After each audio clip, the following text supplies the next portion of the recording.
Hi guys, welcome back to my YouTube channel. My name is Jasmine McDonald and I post ballet and fitness related videos every single week. And if you're new here, you may as well hit subscribe because you're already here anyways. Today I am getting ready to go to a ballet class as well as to teach later on. And while I'm getting ready, I thought I would answer some questions that I frequently get asked as someone who used to be a professional ballerina who is now a dance teacher. Question number one, why did you retire from ballet? This definitely has to be my most asked question, and I did do a full video breakdown as to the real reason why I left professional ballet world and quit my dream job as a professional dancer. But if you want to check out that full video, I'll put it in the link somewhere here. Long story short, I quit for a multitude of reasons. One of the reasons being the fact that ballet just doesn't pay that well. That wasn't the main reason, but it was certainly something that weighed on my decision when I decided to quit and to pivot to something else. Another reason that built up onto that was that I had really low self-esteem when it comes to my body, how I look, and that's also for a multitude of reasons. I was told so many times that my body wasn't good enough. I was told to look a certain way, whether it was one way or another. I never felt like I was good enough, so it really took a toll on my own mental health. So I feel like at the time when I took a break from ballet, I really needed it for my mental health. And finally, the physical aspect of it, I sustained so many injuries, and one of the biggest injuries that I wouldn't say it ended my career, but it definitely made me pivot a little bit, was my stress fracture in my femur. So I basically broke my hip at 22, which is kind of crazy. That actually didn't end my career because I took, I think, like 10 to 12 weeks off and the whole summer off, and then I came back stronger than ever, better than ever, ready to go back into dancing. And after a little while, not only debating whether or not this pay was going to be good enough for what I wanted in the future, like a family, a home, I wanted to settle down. While debating that, I was also debating the toll on my body and if it was worth it. And I also met Steve at the same point of time. I did meet him before I made my decision to leave, so he wasn't, like, obviously there was a little part of me that saw, you know, what we could have been if I wasn't dancing full time. We were also long distance. So yeah, I hope that answers your question. I left for a multitude of reasons. I retired because injury and the toll it took my body. Financially, it wasn't sustainable. Mentally, I really needed a break. I ended up actually coming back after taking a break, and then the pandemic ultimately happened. And from there, I pivoted to teaching, and that not only teaching dance made me feel really fulfilled, but it made me feel almost more fulfilled than dancing. I still miss dancing every single day. However, teaching dance really gave me something that dancing didn't, which was giving back. And even though, yes,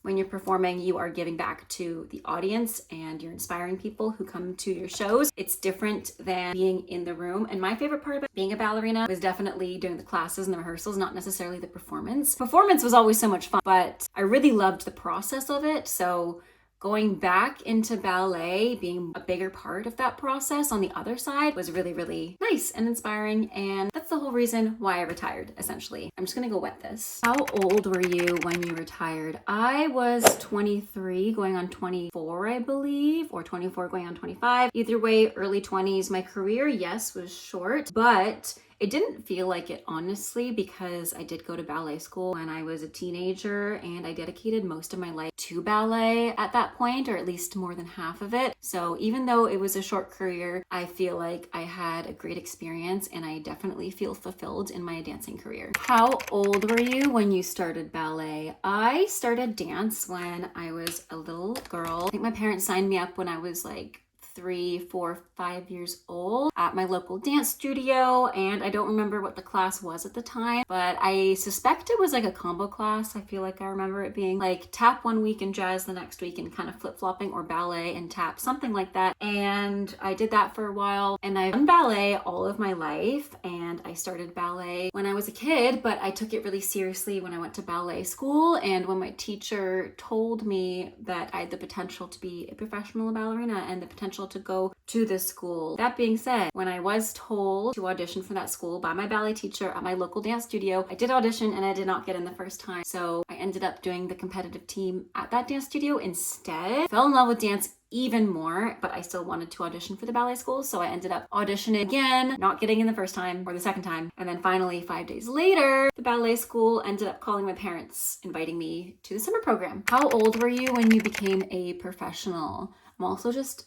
blending in the Glow Recipe Watermelon Glow niacinamide hue drops. I really love these. I feel like they give me a nice glow. How old was I when I became a professional? I got my first professional job, I think when I was 18, and then I had to take some time off due to an injury, and then I flew over to Europe. I think I was 19. And then that's when I started working at my company. I was either 19 or 20. It was in 2016, so I would have been 20. Just turned 20. That's when I got my first job as a professional dancer. Next question. What was your favorite role you ever performed? I really liked Swan Lake as a ballet. Yes, it was tiring, but it was so rewarding because it was so demanding, both physically and emotionally. And I never performed any principal roles in my career, but I did perform a few solo roles, such as Four Swans, the Cygnets, where they're holding hands and doing the fast footwork. Performed that a lot of times.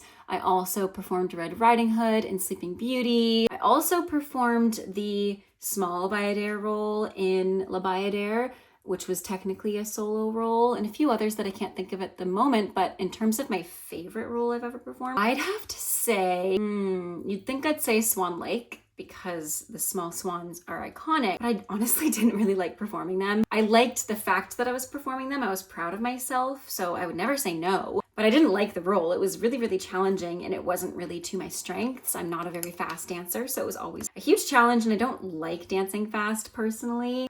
So my favorite role, I'd have to say, I honestly really like playing the girlfriends in Sleeping Beauty. I also just loved dancing Giselle. I love dancing Giselle because it really played on my own skill sets as a dancer, because the first half, although it was a little bit more upbeat, because it's in the romantic tutus, it doesn't really have a lot of like petit allegro that I wasn't good at least. I really liked Giselle because I danced things that I was good at. A lot of arabesques, a lot of slow movement. Yes, the chugs and the arabesque are really, really challenging in the second act and just holding all the positions. But again, roles like Giselle, at least the Willies or the girlfriends in the first act, as well as just dancing Swan Lake in general for any girl is very challenging. But I found dancing Swan Lake the most rewarding and the most fun. That actually leads well to the next question, which is, what is your favorite ballet that you danced? And I'd have to say the same thing, either Swan Lake or Giselle. I just also love the duality of the characters, whether you are corps de ballet or you're a soloist or you're the principal. I just think the stark contrast between each of those ballets is really fun to dance and really entertaining and a good challenge. Did you ever perform with a famous dancer?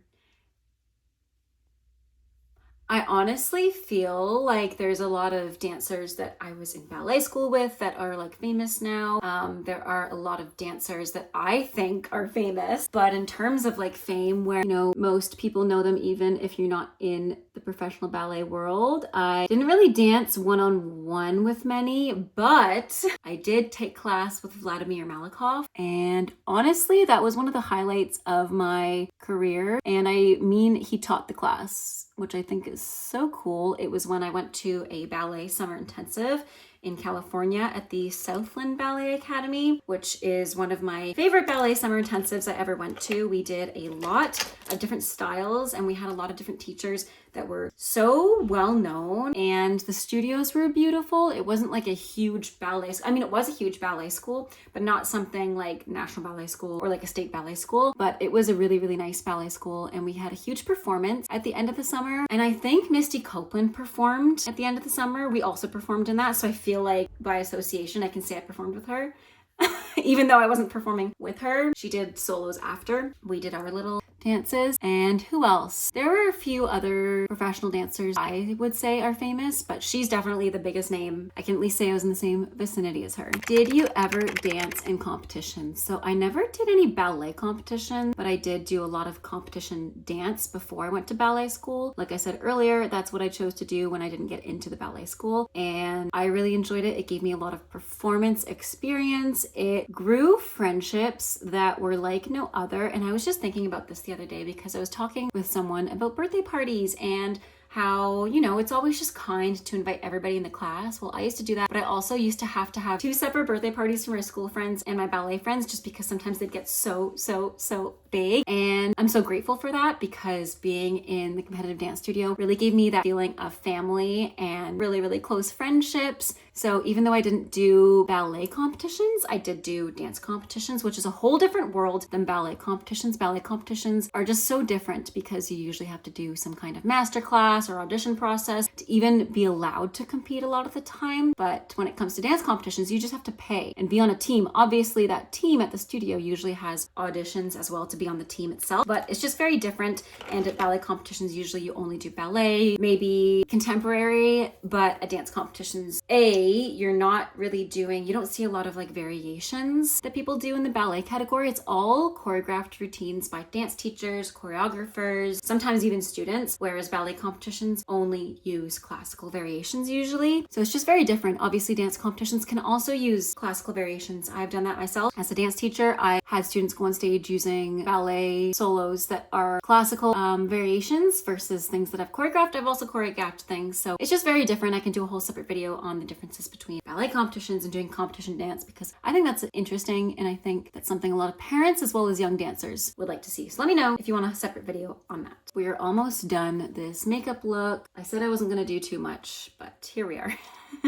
I'm just going to apply this Benetint by Benefit Cosmetics blush on top. I'm going to answer 2 more questions. Did you ever get rejected from a ballet company? Yes, yes, yes, yes, yes. So many times, yes. Not only did I get rejected from multiple ballet schools, not just the one I ended up going to, but I also got rejected from a couple, well, one in the States that I went to their summer program for. And the audition itself, I went to the whole summer program and I told them at the end, like, look, I want to stay here. And they thought about it and I got rejected from that. But I have been rejected so many times from companies as well, and I made a separate video on rejection. I honestly think rejection was one of the best things to happen to me because it truly did lead me to what I was supposed to be doing, but it also helped me build tough skin. That being said, it doesn't make it easier when you hear you're not good enough or you're not what they're looking for. Whatever the reason is, it doesn't make it any easier to hear because it can feel very personal. But if I were to give any advice to anybody listening, if you've ever faced rejection, or if you're a young dancer, you're probably going to face rejection, just know that even though it feels very personal, because dance and ballet is very personal, most of the time it isn't. And don't take it personally, even if it feels like it is, because you are amazing. You are more than being a dancer, first of all. So don't hold your own self-worth to your dancing, if that makes any sense. And like I said, rejection was one of the best things to happen to me because it led me to where I was supposed to be. So just know that you are going to find something eventually, and no matter what. Last question, what was the most stressful part about being a professional ballerina?